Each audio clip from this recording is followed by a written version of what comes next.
함께 보실 하나님의 말씀은 마태복음 24장 42절의 말씀입니다. 마태복음 24장 42절의 말씀, 신약 성경 42면에 있습니다.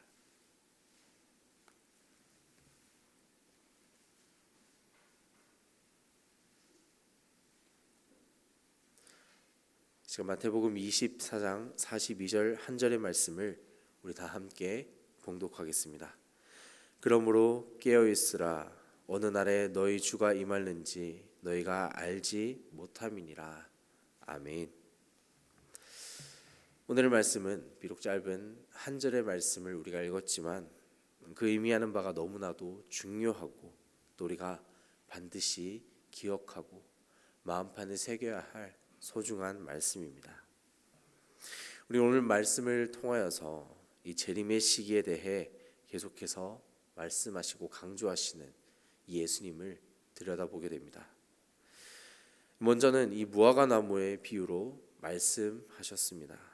무화과 나무의 가지가 연해지고 잎사귀를 내면 곧 여름이 가까운 것을 많은 사람들이 아는 것처럼 이제 곧 인자의 재림이 가까이 왔을 때 그 징조가 보이기 시작하면 비록 이 재림의 때가 가까이 왔음을 깨달으라는 예수님의 말씀인 것입니다.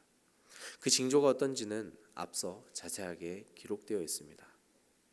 그래서 이 33절의 말씀은 이렇게 기록하고 있습니다. 이와 같이 너희도 이 모든 일을 보거든 인자가 가까이 곧 문 앞에 이른 줄 알라. 여기서 이 모든 일, 이것은 곧 나타날 징조에 관한 말씀인 것이죠. 인자가 문 앞에 이르렀다는 것은 재림의 때가 바로 코앞으로 다가왔다는 것을 뜻합니다.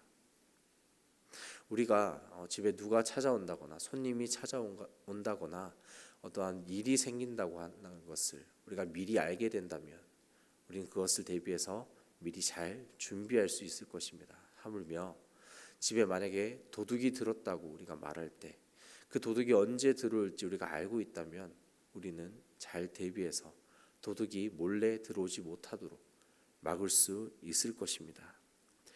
마찬가지로 이 재림의 때 그 징조가 보이기 시작하고 그때가 가까이 왔음을 우리가 안다면 너무나 잘 준비하며 대비할 수 있겠죠. 하지만 이어지는 이 36절의 말씀은 이렇게 기록합니다. 그러나 그 날과 그 때는 아무도 모르나니 하늘의 천사들도 아들도 모르고 오직 아버지만 아시느니라. 그렇습니다. 우리는 그 날과 그 때를 아무도 알지 못한다는 것입니다. 집에 도둑이 언제 어느 때에 들지 우리는 아무도 모르는 것처럼 인자가 다시 재림하실 때도 아무도 알 수 없다는 것입니다. 심지어 하늘의 천사들도 아들도 모른다고 예수님은 친히 말씀하십니다. 그리고 시간을 거슬러 올라가 이 노아의 때를 말씀하시면서 이 하나님께서 물로 땅을 심판하실 때 그 상황이 지금과 동일했다는 것을 말씀하십니다. 노아가 방주를 무려 120년간 만들고 그 방주 안으로 들어가는 그 날까지도 사람들은 먹고 마시기를 즐겨했고 장가들고 시집가고 그렇게 흥청망청 먹고 놀기 바빴다는 것입니다. 노아가 방주를 다 완성한 뒤 이제 가축들을 태우고 그리고 자신들의 모든 가족들을 태우기까지 수많은 경고의 메시지를 주었음에도 불구하고 이 세상 사람들은 어리석게도 그것을 깨닫지 못했습니다. 이것은 우리 삶에서도 마찬가지입니다.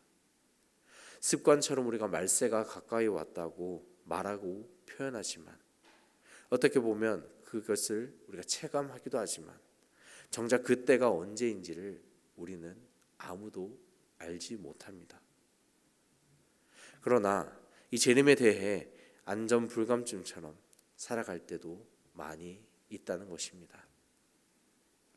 얼마 전 우리 3월 4일에 울진에서 시작된 산불이 13일까지 무려 9일이나 지속된 사건이 있었습니다. 1986년 이후 최장기간 지속된 산불이라는 기록을 남길 만큼 이 산불의 규모와 피해가 너무나도 컸던 그러한 사고였습니다. 3월 4일 이전까지 우리는 이렇게 어마어마한 산불이 생겨날 줄 아무도 상상하지 못했을 겁니다. 우리의 모든 관심사는 온통 대선 후보, 이 대선에만 집중돼 있었죠. 그런데 누군가 버린 이 담배꽁초 하나가 아니면 어떠한 이유에서든지 그 불씨가 되살아나 그만큼의 대형 산불을 만들어낸 것 아니겠습니까?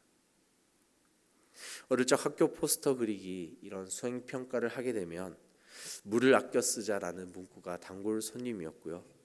그리고 이와 함께 늘 빠지지 않고 등장하는 이 포스터에 유명한 문구가 있었습니다. 자나깨나 불조심, 그리고 꺼진 불도 다시 한번. 언제 어느 때에 불씨가 되살아날지 모르니 언제나 불조심을 해야 한다는 것입니다.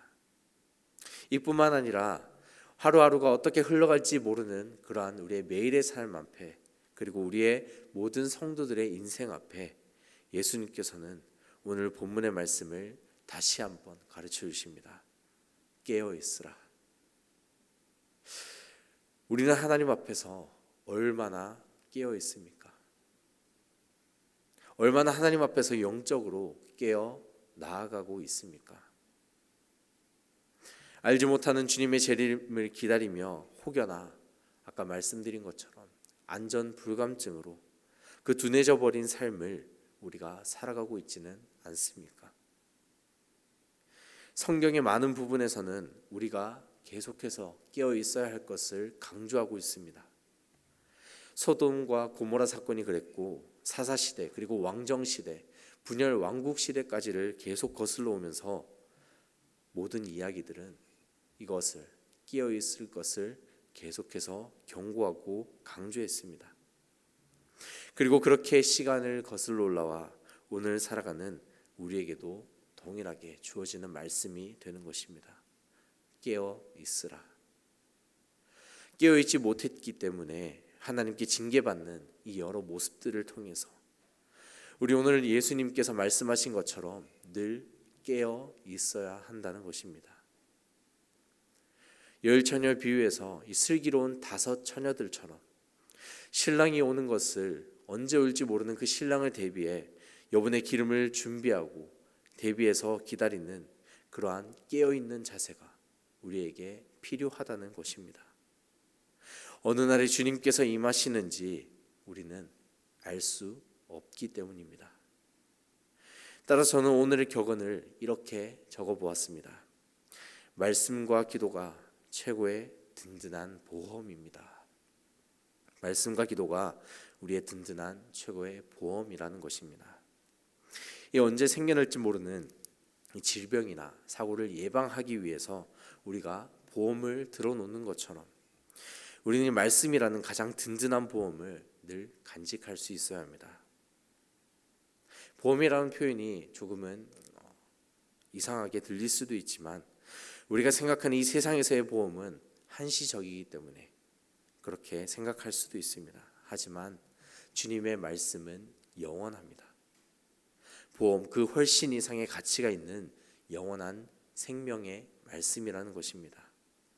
그래서 우리는 말씀을 가까이 하고 기도를 하면 곁길로 빠지지 않고 늘 주님과 함께 동행할 수 있는 그러한 삶을 살아내게 된다는 것입니다.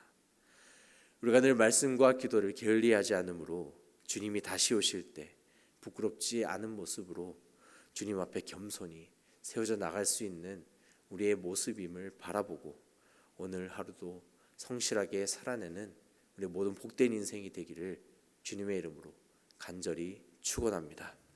기도하겠습니다. 거룩하신 하나님 아버지, 온 전심을 다해 이 시간 주님께 나아가는 모든 복된 성도님들을 기억하여 주시고 하나님과 늘 교제하며 가까워질 수 있는 우리의 인생이 될 수 있도록 인도하여 주옵소서. 주님께 늘 순종함으로 나아가는 우리 인생이 되게 하셔서 늘 깨어있어 주님 앞에 기도하며 찬양하며 말씀을 묵상하며 주님과 동행할 수 있는 우리 모든 복된 인생이 되도록 인도하여 주옵소서. 말씀을 통해 능력이 주님만을 의지하며 살아가게 하시고 말씀에 순종하는 우리 인생이 되게 하옵소서. 또한 날마다 기도의 자리를 지켜나가는 주의 귀한 자녀들을 기억해 주시고 붙잡아 주옵소서. 감사드리며 우리의 삶의 주인 되시는 예수님의 이름으로 기도드립니다.